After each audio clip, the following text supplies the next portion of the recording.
Bien, bonsoir à tous. Alors après l'exposé de Pierrick sur donc sa vision du cycle de l'eau et l'approche agronomique qu'il a décrite, moi ma feuille de route donnée par Fanny, c'était de parler du bassin versant en fait et de l'impact des sécheresses et des inondations quand ça arrive au niveau de Quimperlé. Donc je vais élargir un petit peu l'approche. Alors, comment est-ce qu'on fait pour passer à la suite? Ouais, d'habitude, je me sers d'une souris. Non, ça ne veut pas. Voilà. Donc, pour resituer un petit peu le contexte géographique, vous avez ici, alors j'ai allègrement pompé dans le tableau de bord du SAGE Laika, qui est une ligne d'information. Vous avez ici donc une carte qui est extraite de ce document et avec évidemment le tracé en rouge du bassin versant. Donc c'est tout ce qui se trouve entre les lignes de crête qui font que d'un côté ça tombe chez le voisin et au milieu ça tombe chez nous. Vous avez toutes les communes, vous avez les grands cours d'eau, hein, l'Élé, le Lambeau et ses affluents, la Herbe, l'Inam, etc. Ici, vous avez l'Isole, et puis ici, vous avez Quimperlé et la Laïka à l'aval. Donc, vous voyez, c'est comme une forme de poire, en fait, qui se tiendrait un petit peu sur sa queue, avec la panse à l'amont et le débouché le plus étroit. La pluviométrie, elle est également, ça a été abordé tout à l'heure, elle est très variée. Entre le nord, c'est presque du simple au double. Entre le nord, où on a des montagnes noires, hein, qui culminent à 300 mètres à peu près d'altitude, qui subissent l'influence de la Manche et de l'Atlantique, qui n'est pas si loin que ça au bout du Finistère. Je rappelle que le Finistère, il commence pratiquement à la limite du bassin versant, hein, puisque Sker, de l'autre côté, c'est déjà en Finistère.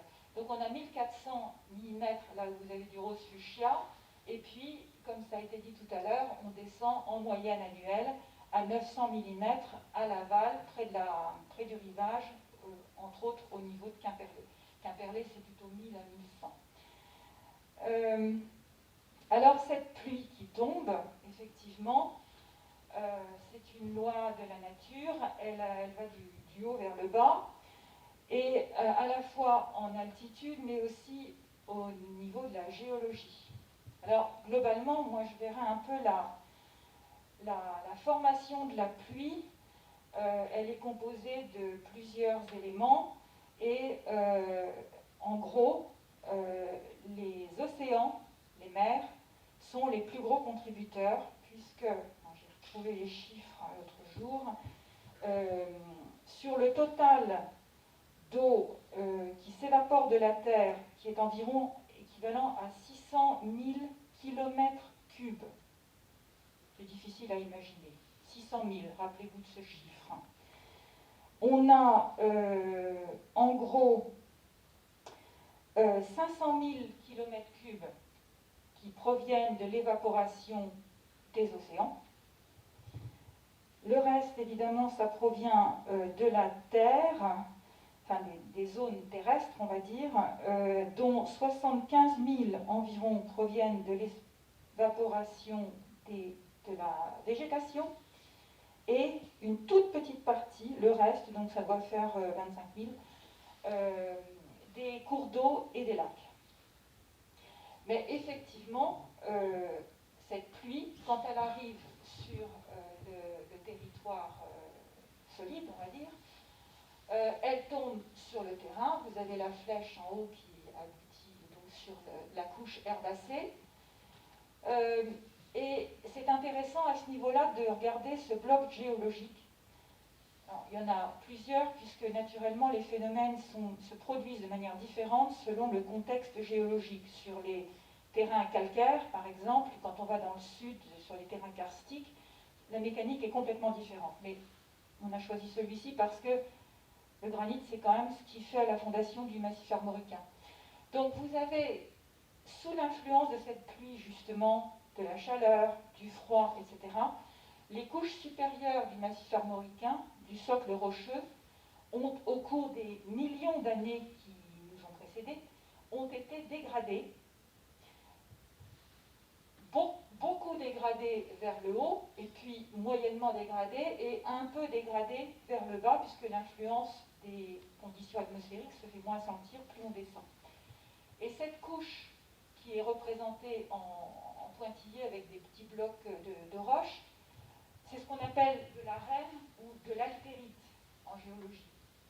Et comme c'est fait de petits de cailloux, de gravier, de sable, il y a des interstices entre chaque morceau de roche, et ces interstices peuvent se saturer d'eau. Et puis plus on descend, plus les blocs sont importants, puis finalement c'est le socle rocheux massif qui est légèrement faillé, puisque vous savez que le granit c'est très dur, très rigide, et donc quand il y a des événements tectoniques, des tremblements de terre, on en a régulièrement tous les ans, on ne les sent même pas toujours. Et puis autrefois, il y a encore des centaines de millions d'années, il y a eu des énormes événements sismiques avec des frictions entre les différentes plaques tectoniques qui font qu'il y a eu des failles, des très grandes failles, des fractures, etc., qu'on voit représenter ici grosso modo. Et tout ça pour vous dire que le massif armoricain, en dépit du fait qu'il soit fait de granit, qui est une roche solide, très solide, il absorbe de l'eau. Et cette eau met plus de temps, percole à travers la surface, s'accumule dans la zone supérieure d'altérite qui est propice à cela, et en fonction de la période de l'année, la nappe d'eau souterraine, elle monte et elle descend, parce que, évidemment, quand en hiver il pleut beaucoup, le niveau monte, et puis lorsqu'en été, l'eau manque souvent pour les cultures et pour la population, le niveau baisse. Et cette zone-là, c'est ce qu'on appelle la zone de battement. Mais, bon an, mal an, au fil des mois, l'eau continue de s'infiltrer plus lentement, et elle va atteindre des petites fractures horizontales qui font des circulations d'eau. Et ces circulations d'eau peuvent transporter l'eau sur de très grandes distances. Et on retrouve, alors je voulais faire vite, donc je n'ai pas remis une autre diapo là-dessus, mais lorsque vous avez la surface du sol avec une colline par exemple, une pente, un vallon de rivière, eh bien, si vous vous promenez dans la campagne, vous aurez sans doute souvent remarqué des sources qui apparaissent sur les coteaux, ou bien des zones humides qui apparaissent en fond de vallée, à proximité des cours d'eau. Et ce sont les résurgences de l'eau souterraine qui apparaissent au hasard des variations dans le niveau de l'eau par rapport à la couche, à la nappe souterraine d'eau, à la masse souterraine d'eau. Donc, cette eau, en Bretagne, c'est une découverte assez récente, parce que jusqu'au début des années 2000, la doctrine officielle, la doctrine acceptée par tout le monde, c'était qu'en Bretagne, il n'y a pas d'eau souterraine. D'abord, c'est du granit, et dans le granit, il n'y a pas d'eau. Point. Bon. Puis un jour, le Bureau de recherche géologique et minière s'est dit il faudrait quand même creuser un petit peu la chose, et ils ont lancé un programme qui a été piloté par un de leurs chercheurs qui s'appelle Bruno Mougin. Il a travaillé pendant 5-6 ans. Ils ont posé des piézomètres un peu partout, ils ont calculé les débits des cours d'eau, ils ont fait des tas d'équations, et au final, ils ont produit une carte qui permet de dire qu'il y a de l'eau en sous-sol, que cette eau donc draine progressivement à des vitesses différentes suivant la profondeur à laquelle elle se déplace, et surtout qu'elle a un effet tampon, puisque cette circulation lente, le temps que ça lui prend pour arriver à la sortie de la masse d'eau souterraine, donc ces sources, ces zones humides dont je vous parlais, ça permet de tamponner les précipitations les plus importantes, les plus violentes. Et donc, ça permet également d'éviter que les crues, dans une certaine les crues soient trop violentes, trop soudaines. Et puis, ça alimente les zones humides en bas de pente. Alors, je vous ai fait ici un petit tableau récapitulatif ce qu'on appelle la contribution des eaux souterraines au régime des cours d'eau dans le bassin versant de l'Ele-Isol-Leita. Il y a 3 points de mesure qui sont situés au Grand Pont à l'Ele, sur l'Ele, pardon, c'est au Fawet, hein, c'est dans la zone avant qu'on monte la grande colline qui va à Sainte-Barbe, à Pontpriant sur l'Inam, et puis la station de Quimperlé au confluent entre l'Isole et la Laïta. Ce qui est intéressant à voir, c'est que en moyenne annuelle, la contribution lissée donc sur les 12 mois, elle est de 52%, 56% ou 54% suivant les points de mesure, mais c'est moitié-moitié. La moitié du débit du cours d'eau est apportée par les eaux souterraines. Mais qu'à l'étiage, donc la période estivale où on manque d'eau, eh bien, il s'avère que faute d'avoir des précipitations, on a de juin à septembre, de mai à septembre, on a entre 80 et 90% du débit qui est assuré par le flux qui vient des masses d'eau souterraines, et que pendant la période la plus cruciale, juillet à septembre, on a 100% de cette eau souterraine qui permet d'avoir un filet d'eau au fond de la rivière. Et ce filet d'eau, il est important parce que il y a toute la vie aquatique. L'eau, c'est crucial pour les activités humaines, pour notre eau potable, pour l'industrie, l'agriculture, etc. Mais il y a aussi tout ce qu'on appelle le compartiment biologique qui est autour des milieux aquatiques, des cours d'eau. C'est la faune, la flore, les zones humides, les habitats spécifiques aux cours d'eau. Et donc, ces milieux-là, ils sont complètement ils sont très fortement affectés par l'absence d'eau. Il peut y avoir des mortalités de poissons, surtout que moins il y a d'eau, plus elle chauffe, et en général, l'eau chaude, c'est pas terrible pour les poissons. Donc, il y a également cet aspect-là à prendre en compte. Et il y a un autre élément, qui est qu'en Bretagne, parce que pendant si longtemps on a pensé qu'il n'y avait pas d'eau souterraine, tout le système d'approvisionnement en eau potable est focalisé sur les eaux de surface. On a environ 80% des sources d'eau potable, enfin à potabiliser, qui proviennent des cours d'eau. Et seulement 20% des forages profonds. Donc, si on a des cours d'eau à sec, ben, ça devient très difficile de forer. Moi, j'habite dans le nord du bassin versant, et on a souvent le principal point de prélèvement sur l'Ele qui est mis en veille pendant plusieurs mois, comme c'est encore le cas aujourd'hui, je ne sais plus, mais ça a été pendant plusieurs semaines, non, ça a été remis en route, mais pendant les derniers mois, août-septembre, il a été arrêté, et on va pomper dans une réserve d'eau qui est stockée dans des carrières, c'est l'eau de pluie qu'on stocke dans des carrières du côté de Gourin. Donc c'est pour vous dire à quel point il est important effectivement de veiller à ce que l'eau parvienne jusque dans les rivières, et que tout le système d'approvisionnement des rivières soit optimisé, et malheureusement aujourd'hui, comme ça a été évoqué tout à l'heure, on constate qu'on pourrait faire de gros progrès. Ou défaire pas mal de bêtises qui ont été faites ces dernières décennies.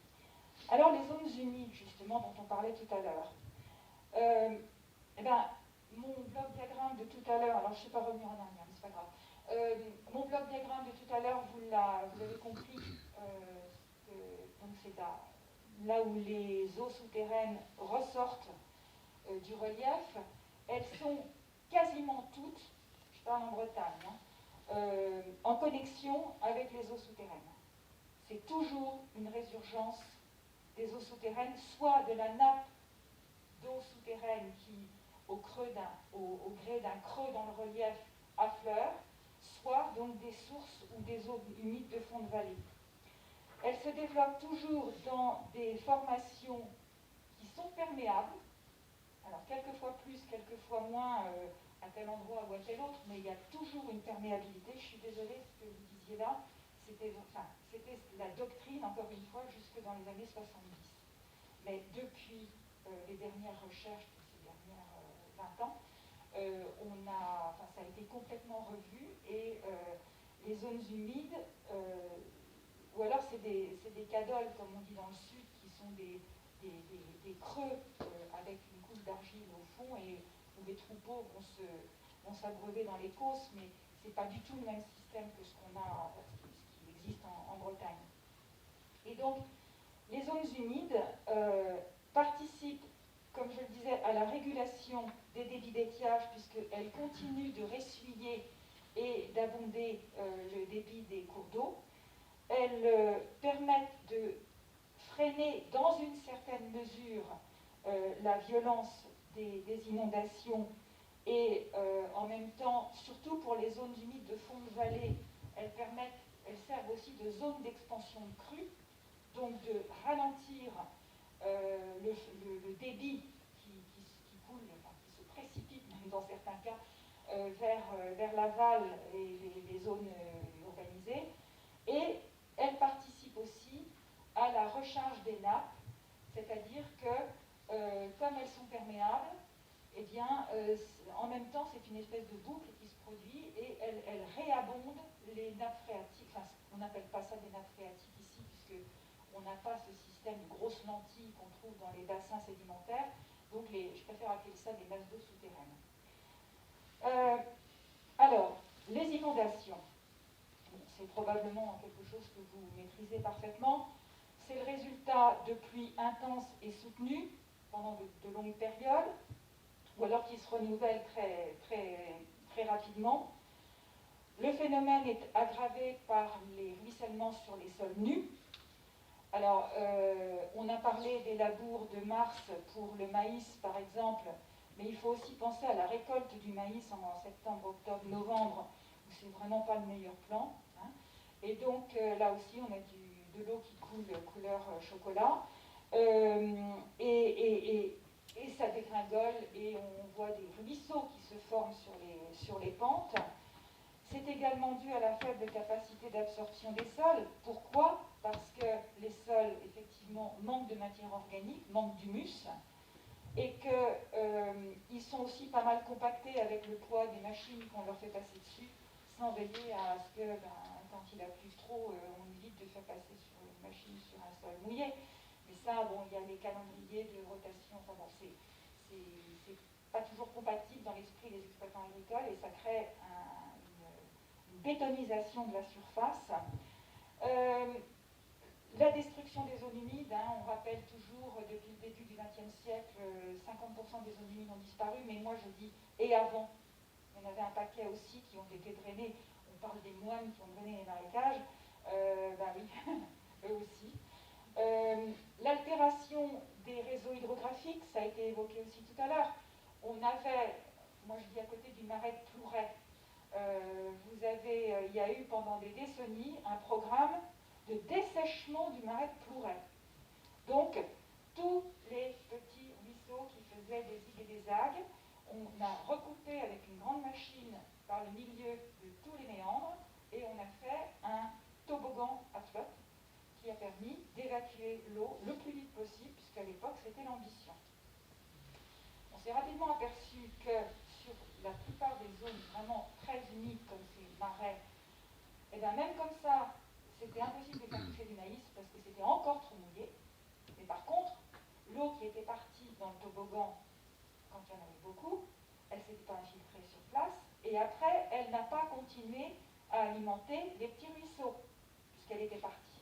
Résultat des courses, eh bien, on a aujourd'hui les parties amont des bassins versants de l'Élé, de l'Inam, de l'Aire, etc., qui souffrent l'été d'étiage et de sécheresse même, parce que ça ne ressuit plus, il n'y a plus la fontaine de François qui ne marche plus, et on a une espèce de exacerbation du phénomène qui fait qu'on passe d'un moment où l'eau dévale à une vitesse folle l'hiver parce qu'il y en a beaucoup, et l'été, eh ben, il n'y a plus de réserve, et donc le système est sec, avec tous les problèmes que j'évoquais au niveau de l'environnement naturel du cours d'eau. Et puis, il ne faut pas oublier, effectivement, l'artificialisation urbaine, routière, etc. Il y a une chose que je voudrais dire, parce que c'est un petit peu ce qu'on oublie régulièrement, c'est que quand il y a une inondation, ben, il y a la terre qui fout le camp, mais il y a aussi pas mal de graviers, de petits morceaux de rochers, etc. Et toutes ces matières rocheuses-là, elles aboutissent dans l'estuaire et elles sont reprises par la marée et elles sont distribuées le long du cordon de la côte, du littoral. Et ça permet de recharger le cordon littoral, et c'est ce cordon littoral qui permet de protéger le rivage des assauts des tempêtes, et puis aussi de l'élévation du niveau de la mer. Il ne faut pas penser le système en silo. Il faut se dire que dans la nature, tout est en boucle. Et que ce qui part d'un endroit, ça atterrit ailleurs, mais ça a une fonction ailleurs aussi. Donc, arrêter les inondations, c'est, vu sous un certain angle, ça peut paraître un bon plan, mais ça a une conséquence parce qu'il y a un manque à gagner ailleurs et ça crée d'autres problèmes ailleurs. En fait, ça paraît un peu idiot de le dire, mais la nature est vachement bien faite.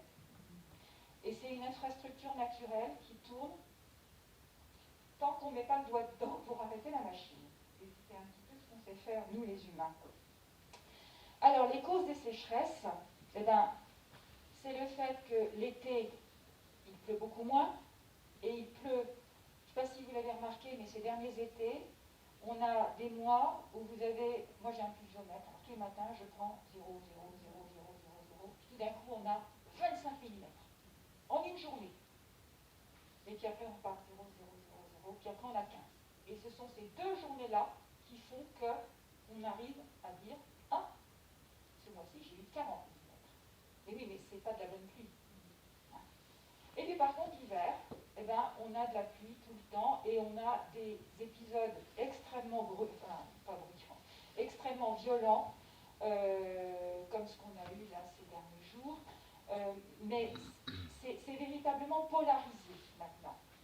Et l'été, il fait plus chaud, on en a beaucoup moins, ou par à coup.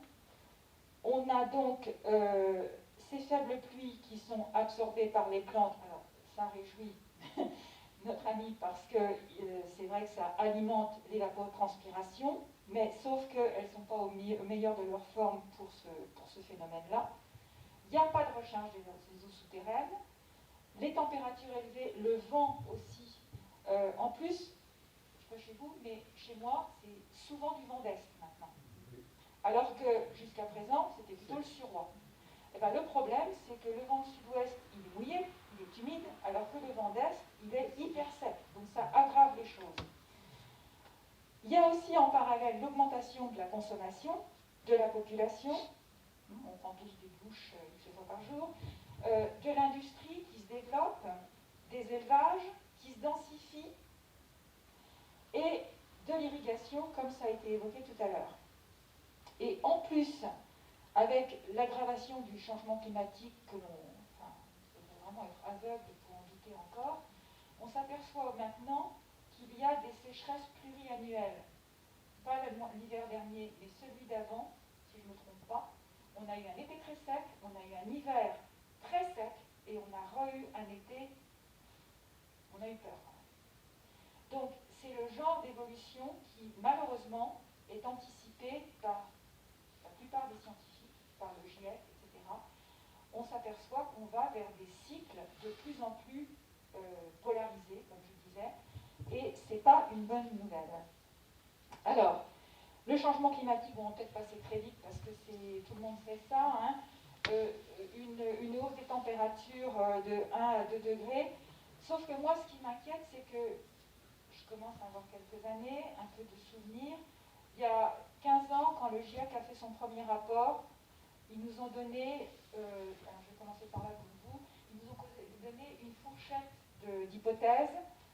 Et 5 ans plus tard, on nous a dit, bon, bah, alors la fourchette, en fait, il faudrait plutôt la regarder comme ça, parce que c'est pire. Bon. Et puis, le rapport suivant, ça avait encore monté d'un cran. Donc, l'hypothèse basse du GIEC la troisième fois, c'était l'hypothèse hausse du GIEC la deuxième fois. Et on continue comme ça. Et cet été, j'ai lu dans la presse que les météorologues qui parlaient du climat dans le Grand Ouest disaient qu'en Bretagne, actuellement, on a à peu près le même climat que dans la région angevine il y a 10 ans.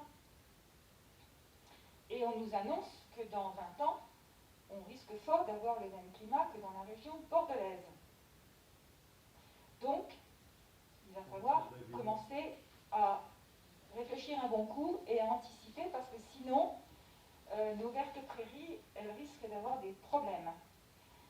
Par contre, peut-être que pour le vin, ce sera très bon. Donc, qu'est-ce que je disais? Oui, température de l'air, mécaniquement, évidemment, la température de l'eau, la température des sols également, avec les impacts pour la végétation. Baisse probable des pluies en été, hausse possible des pluies hivernales, mais avec des épisodes extrêmes et très intenses. Hausse, je pense que j'ai dû faire une faute de frappe, là, pardon. Il vaudrait mieux dire baisse de l'évaporation, évapotranspiration potentielle. Augmentation de l'eutrophisation des cours d'eau, c'est-à-dire que dans les cours d'eau, vous avez, on a parlé des pesticides qui partent avec les pluies, mais il y a aussi les engrais, le nitrate, etc. Et donc, enfin l'azote. Et donc, tous ces produits-là se retrouvent dans les cours d'eau. Ça favorise le développement des algues et de la végétation. Et donc, bon, bah, il y en a toujours une partie qui pourrit, etc. Ça apporte des nutriments dans le cours d'eau. Et donc, c'est ce qu'on appelle l'eutrophisation, l'enrichissement du cours d'eau par des éléments organiques. Et ça mange l'oxygène qu'il y a dans l'eau, donc ça veut dire que les poissons souffrent, que la chaleur monte également. C'est le scénario catastrophe. Et une baisse des débits annuels des cours d'eau sur le bassin de la Loire. Alors, il faut savoir que nous, en termes de gestion hydrographique, on est rattaché, on est dans le secteur Loire-Bretagne. On n'a rien à voir avec la Loire en termes de cours d'eau, mais on est mélangés ensemble. Donc, quand on dit le bassin Loire, en fait, c'est Loire-Bretagne, et c'est nous aussi. Donc, baisse de 10 à 40%, d'ici 2070. Encore pire pendant les étiages, baisse de la recharge des eaux souterraines, puisque la pluie va être plus imprévisible, et pour couronner le tout, élévation du niveau de la mer. Alors là, les scientifiques se discutent encore beaucoup, mais ça ne sera pas anodin. Donc, on anticipe pour l'avenir des sécheresses plus fréquentes, plus étendues, plus intenses sur une grande partie du globe, et tout particulièrement en France. Tout ce que je vous dis là, c'est des citations de rapports scientifiques, etc., que j'ai été piocher. Je n'ai pas mis chaque fois la référence scientifique, parce que ça aurait fait lourd sur l'écran, mais c'est pas moi qui l'ai inventé. Alors, face à ce scénario quand même un peu préoccupant, il faut prévoir des adaptations de notre société, notre façon de vivre, notre façon de produire, de consommer, et ce faisant, il faut essayer d'éviter les maladaptations. Il y a les fausses bonnes idées. Et il y a un certain nombre d'études scientifiques qui ont été publiées ces dernières dizaines d'années, qui nous donnent des pistes de ce qu'il faut mieux éviter de faire. Et là, il y en a une en particulier, enfin, c'est toute une série d'équipes scientifiques qui travaillent sur la question sur la planète. Il y a un constat. Si vous regardez ce diagramme-là, vous avez ici donc une échelle de temps. Vous avez ici l'écart entre le niveau normal, moyen de l'eau, donc vers le moins et vers le plus. Alors là, je suis désolée, c'est en anglais, mais... Donc, vous avez en jaune les sécheresses d'origine climatique. Ça, c'est la donc, quand on regarde, alors pardon, ça va mieux? Oui, quand on regarde, donc, il y a, mettons, 20, 30, 40 ans, les sécheresses étaient entièrement d'origine climatique. Et puis, petit à petit, on voit arriver des sécheresses qui sont d'origine humaine, dues à une consommation excessive d'eau, une mauvaise gestion de l'eau, comme j'ai dit tout à l'heure, avec l'apparition des aménagements des cours d'eau, etc. Et donc ça a produit des effets assez catastrophiques. Et puis, ici, on a un mélange, une espèce de superposition des deux phénomènes. En oui, c'est que ça ne se superpose pas, ça s'additionne, avec de plus en plus des sécheresses qui ont pour partie une origine climatique, mais qui sont aggravées par la gestion humaine de la ressource en eau. Et cette aggravation, elle provient du recours aux réserves d'eau. Alors, les études ont été réalisées au départ sur les grands barrages. Grands barrages qui permettent d'alimenter des zones désertiques ou, vous savez, comme il y en a à l'époque l'Union soviétique, donc des structures extrêmement importantes aux États-Unis, au Canada, etc. Bon. Mais depuis les premières études, les chercheurs ont commencé à s'intéresser à des structures de moyenne taille et puis à des petites structures comme les réserves de rétention. Des retenues, oui, de rétention. Bon, alors, je parle des petites. Bon, alors, comme réserve de retenue. Et quelle que soit l'échelle des structures sur lesquelles on se penche, le verdict est le même. C'est-à-dire que ça n'est pas anodin, ça perturbe le fonctionnement hydraulique, ça empêche l'eau soit de s'infiltrer comme elle devrait le faire, parce qu'elle a tendance quand même à alimenter ces petites réserves au détriment de l'infiltration plus directe vers le sous-sol. Et pour d'autres qui sont en dérivation du cours d'eau, c'est autant d'eau qui n'est plus dans le cours d'eau et qui, pendant l'été, puisque l'objectif c'est quand même d'irriguer, d'arroser des cultures, pendant l'été, donc, manquera dans le cours d'eau et en plus entraînera de l'évapotranspiration. Donc, c'est vrai que ça contribue au régime des pluies, mais aussi ça peut être considéré comme beaucoup d'efforts pour, sur le plan d'irrigation, un résultat assez mitigé, puisque cette eau qui s'est évaporée, je veux dire, ne sera plus disponible pour l'irrigation des cultures. Donc, c'est un peu compliqué comme scénario. Donc, par rapport à ce type de maladaptation, il est plutôt recommandé, alors ça c'est un diagramme qui a été produit par l'ONEMA. Alors ça a un nom barbare, MWRM en anglais, mais en français ça fait mesure naturelle de rétention d'eau. Donc c'est un petit peu ce que vous avez décrit tout à l'heure, c'est-à-dire une adaptation du territoire. Parce qu'il faut bien se dire que quand on a des problèmes d'inondation au niveau d'une zone urbaine, par exemple, ça peut être Quimperlé, mais ça peut être aussi n'importe quelle agglomération.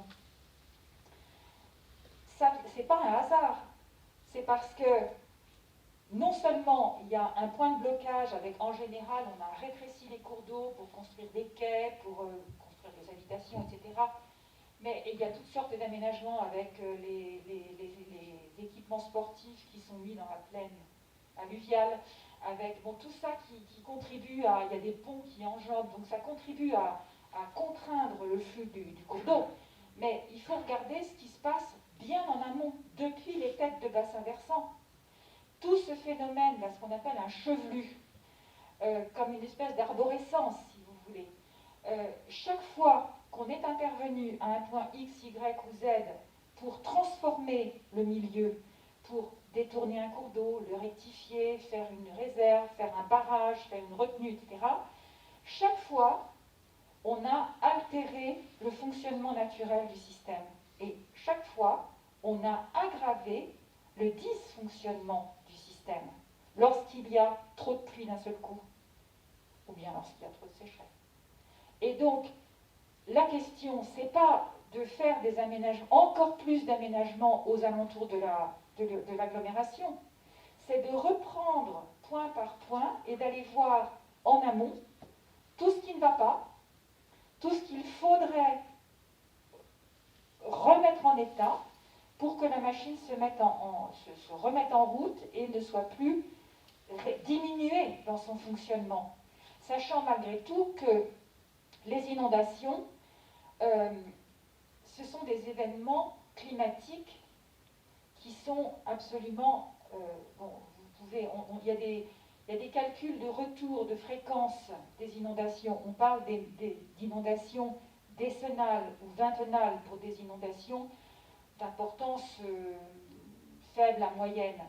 Mais au-delà, quand vous avez des inondations qui ne sont susceptibles de se reproduire que tous les 100 ans, 200 ans, 1000 ans, ce sont des événements qui, c'est comme un tremblement de terre, c'est comme une éruption volcanique, c'est absolument inenvisageable d'espérer que l'action humaine puisse compenser ces événements. La seule chose que l'on puisse faire, c'est réfléchir à l'occupation du sol, donc améliorer son fonctionnement par le respect des zones humides, des cours d'eau, etc., mais aussi éloigner les habitations, les infrastructures, etc., du fond de vallée, de toutes les zones sensibles, et reconstruire ou orienter l'organisation en mangeant le moins de terre possible, en reconstruisant la ville sur elle-même et en s'éloignant des points bas. À part ça, il n'y a pas grand-chose. Enfin, je veux dire, c'est illusoire de prétendre résoudre tous les problèmes par des moyens technologiques.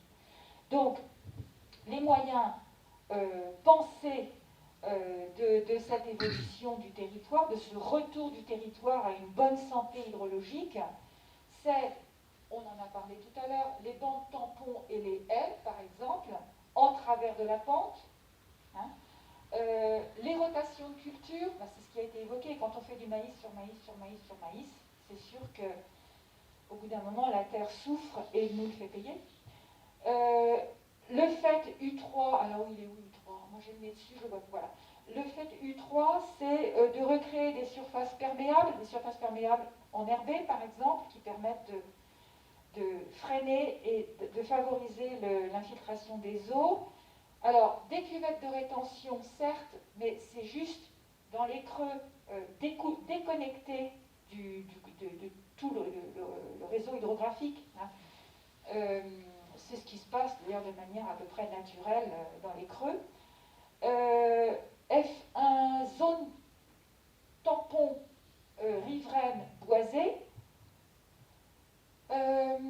F4 plantation ciblée pour capter les précipitations, ben, c'est un petit peu l'échelle supérieure de nos bandes tampons et haies. Là, c'est plutôt avec des systèmes arborés. Restauration, gestion des zones humides. Donc, vous voyez, c'est un hasard, hein, en tête de bassin versant. Et puis, le reméandrage, il est où? Voilà, ici. C'est-à-dire qu'au lieu d'avoir, comme sur la photo que vous nous avez montrée, là, ça fait mal aux yeux quand on voit ces champs là, qui sont c'est dans le Poitou, par là, j'imagine. Bon, c'est horrible de voir un truc pareil. Et ce qui m'a frappé, c'est qu'on ne voit plus de cours d'eau. Bon. Et par contre, moi, ce que j'ai vu, c'est sur les parcelles, on voyait des bandes un petit peu plus brunâtres. Vous savez ce que c'était? C'était la trace dans le sol des anciens talus sur lesquels étaient plantées les haies, des anciennes parcelles, avant les remembrements et la réforme, le miracle agricole. Hein. Quand vous prenez l'avion, si ça vous arrive, ben, regardez par terre, vous verrez l'ancien cadastre sous nos yeux. C'est impressionnant. Alors, on est passé du module mouchoir de poche au module aéroport, hein, comme taille. Mais ça donne une idée. Enfin, entre les deux, il doit y avoir un moyen terme, hein, un stade intelligent et viable. Bon. Donc ici, c'est pareil. Enfin, je veux dire, au niveau du reméandrage, eh bien, vous avez cette culture qui a consisté à évacuer l'eau, donc par ce que j'appelle moi des toboggans à flotte, parce que je ne trouve pas d'autre terme. Et alors qu'autrefois, vous aviez, enfin autrefois, naturellement, pardon, vous aviez, alors je commence comme ça pour vous, vous aviez l'eau qui serpentait, qui partait en zigzag, etc. Mais chaque méandre ralentissait le flux. Ça réduisait la vitesse et en plus ça permettait l'infiltration. Ce qui veut dire que quand ça arrivait dans le cours d'eau, c'était moins boulet de canon. Et évidemment, quand ça arrive à Quimperlé, c'est moins pire. Voilà, je crois que j'ai fini. Ouais, qu'est-ce qu'on fait? À nous de jouer, parce qu'on a des élus dans la salle.